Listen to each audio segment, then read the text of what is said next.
Hi, this is Zane with Rite Snap-on Baseboards, and I'm going to show you how to make a splice so when you're doing longer runs on your baseboard that pieces will stay together. And there's one way that I've learned to do it over the past is I'll take a piece of my old scrap piece of baseboard and I'll take a table saw and I'll run it right along this line and right along this line here. And when it looks like I end up with a piece like this. And then what I do is I'll chop it into pieces like this.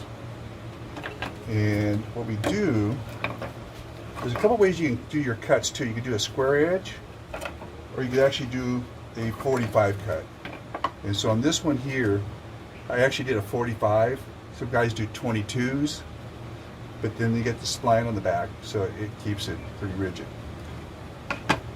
This one is a square cut. Same principle. So basically what you're going to do, what I usually do is I either use, we have this industrial grade crazy glue that's really good stuff. It's bulletproof. And then, or you could use PVC glue, clear is what I use. So if I like using my crazy glue. So what I'll do is I'll put about a couple little dabs in here, and you do not need much of that material. I'll take the spline, stick it in there, push and hold it for about 4 or 5 seconds, and it sets up pretty quick.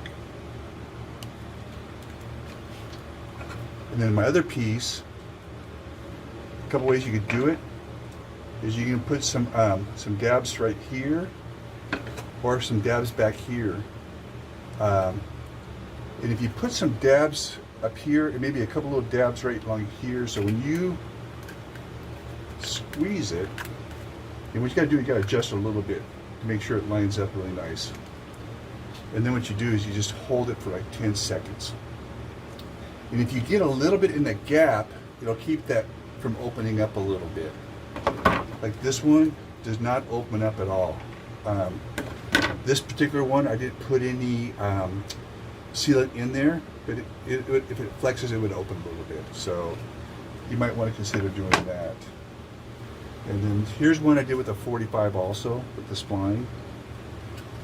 And we've actually taken some of our product, we've cut the tops off and made 1x3s out of it. And it works with the same thing, it works with the clips, same principle.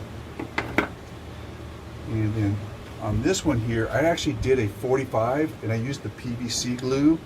And it actually does sit up pretty well, but overnight it's just really hard. But I cut my 45, put PVC glue in there, squeezed it together, and you see it's on there pretty good. So that's if you have a shorter runs and you want to keep your corners nice and tight. And that's how you make a splice.